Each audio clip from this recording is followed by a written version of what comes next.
The film is loosely based on true events and a story that has stayed with Tom for so many years. And he actually wrote this part with you in mind. What were some of those early conversations you had with him about Double Down South and this character? And did that bring a different weight to this project when the writer director is telling you he created a role specifically for you? Isn't that nice to be reminded of that? Yeah, Tom and I have known each other personally since 1995, and I was already a big fan because he won the Oscar for Dead Poets Society as Mhm. best writer, and so he's got ilk, and he's been the director of the Writers Guild for years and years. So Tom's not only an incredible human being, but he's a marvelous writer. So yeah, like you said, he's had this story in his mind to write since he was 15, 16 years old, coming from Nashville. And so this movie takes place in the mid 90s. And my character, Nick, when I read the first draft, I said to Tommy, this guy's a very, very dark human being. So we need to talk about him. We need to talk about where it came from. And I said, tell Mm. me. And Tom said to me right off the bat, he said, yeah, this guy's a real guy. His name was Nick, and he owned this incredible, decrepit plantation home in the South that was full of illicit gambling and all kinds of weird shit that was going down in that house. And he was the head viper. He was he was the king of that mansion. And what went down in there was absolutely fun and scary, and it really happened. Tom saw it with his own eyes. So this story, when it was given to me, I said, you know what, let's talk about the guy. And yeah, with Tom being the writer that he is, it was pretty easy to give my suggestions to him how to make him even better, if I Mhm. may, and more rounded, a bit more funny, a bit more real. Of course, Kevin, like you, I am such a sexy mofo. That comes with every part that I do. But the darkness of him was, I mean, there's not 1 ounce of me that is like this guy Nick that I'm playing. And Mhm. I guess at my age and all the movies I've done and the TV I've done, I guess it's worked out pretty well for me. So for Tom to trust me and offer me this guy. Credit to your talent and your artistry as well. In addition to the incredible work that you've done on screen, you've also produced in the past. Have you found that the experiences behind the camera have impacted the way now that you look at your work on screen and interpret characters and scripts like this? That's a great question. I have produced quite a bit so far, and I think the biggest one was Bad Blood, the massive Netflix miniseries, the 2 seasons that we did. I played Mhm. Declan Gardner, and Anthony LaPaglia came on. Paul Sorvino, the late Paul Sorvino, came on to help me with that.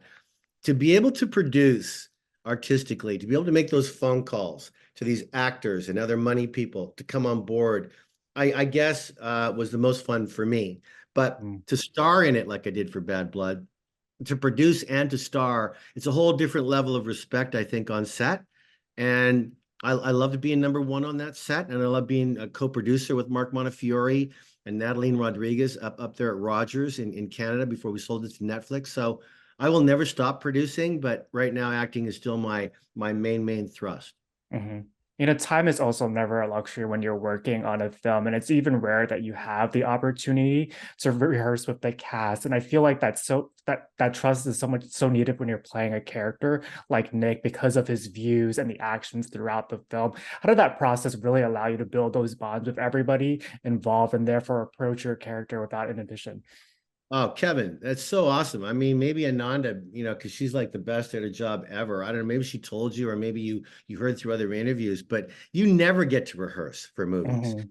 We never get to sit down for a week and discuss the entire script and get all those little beautiful little questions out of the way. So by the time you start filming, you have no more questions. It's just about nailing it and being free to fail and being free to succeed. So that week of rehearsal was paramount.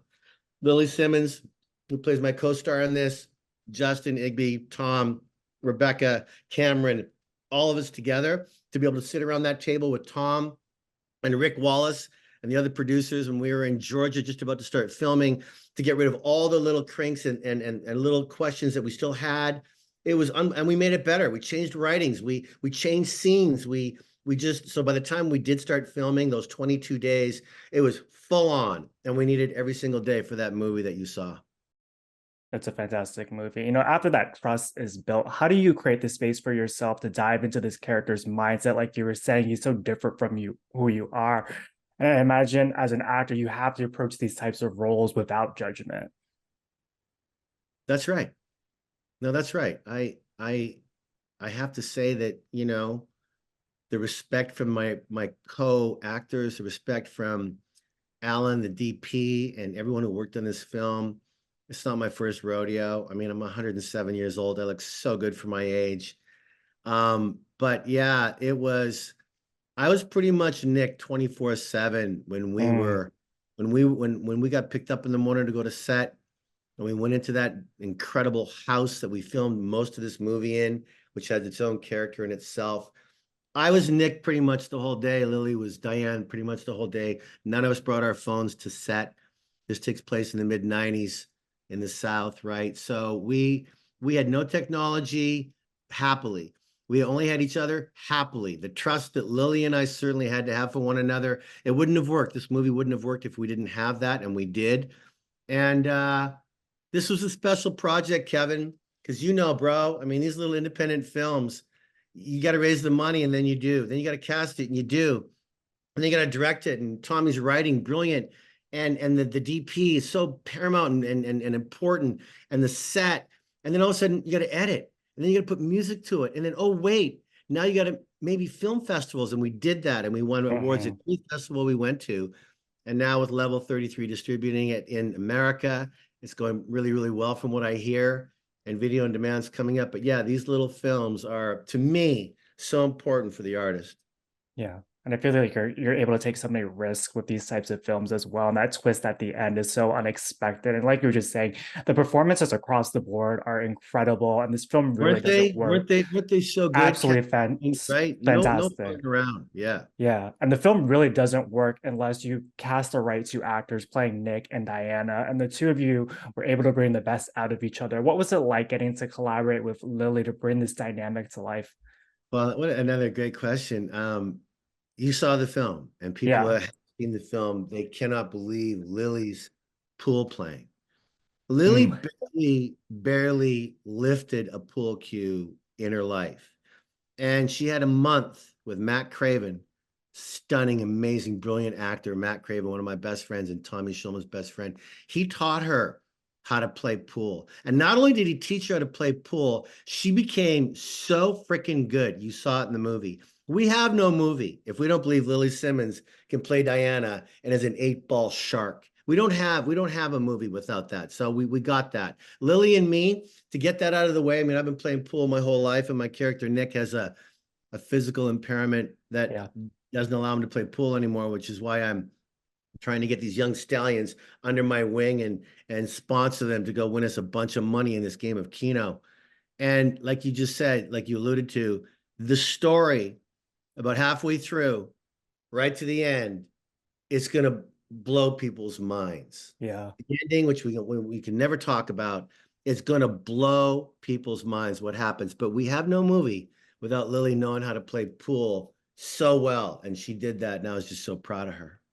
Yeah. We also have no movie without the commitment that you brought to Nick. What is that process like? I know you're an actor who likes to stay within a character during the film experience. What is that process like after filming is wrapped and shedding this character away? It was it was a really tough one. This guy was a real tough one because it's the South, and because Mm, it's the mid 90s, and because of the things that can happen anywhere in the world, not just the South, but with racism and things like that. It was a very a dark time for me to get into his skin and to just kill it and to just go for it. But when it was over, I I shed all those clothes, brother. I didn't keep anything except for my boots, because those boots weren't even my boots. Those were Billy Fichtner's boots. Billy Fichtner, I saw him wear those cowboy boots when I met him in the early 2000s, and I never forgot it.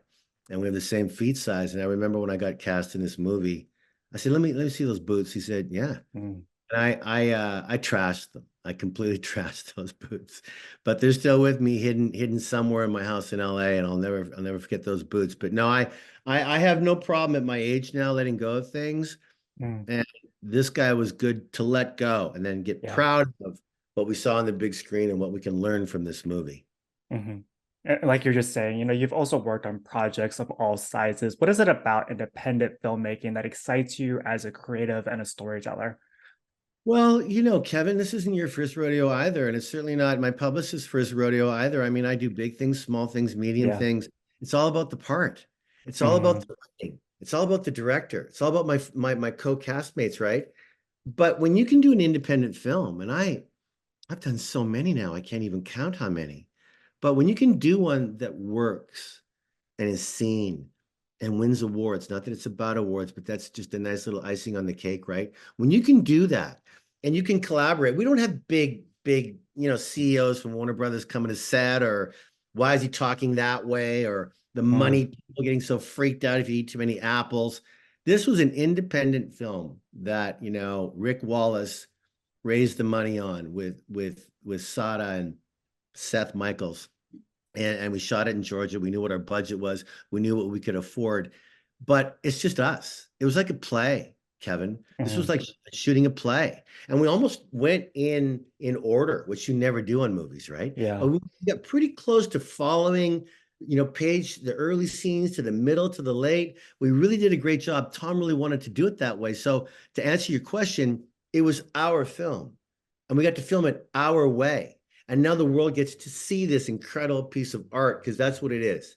And there isn't one Yeah. person that premiere last week that didn't go to that bar and talk about this movie and Mm. talk about the meanings and the themes and the Yeah. acting and the music and the era of this movie. Not one person. We just nonstop. And the next day and the next day, the same thing. So I got phone calls for a week after that. So it's a mind thinker, this movie, and what a treat to have filmed it.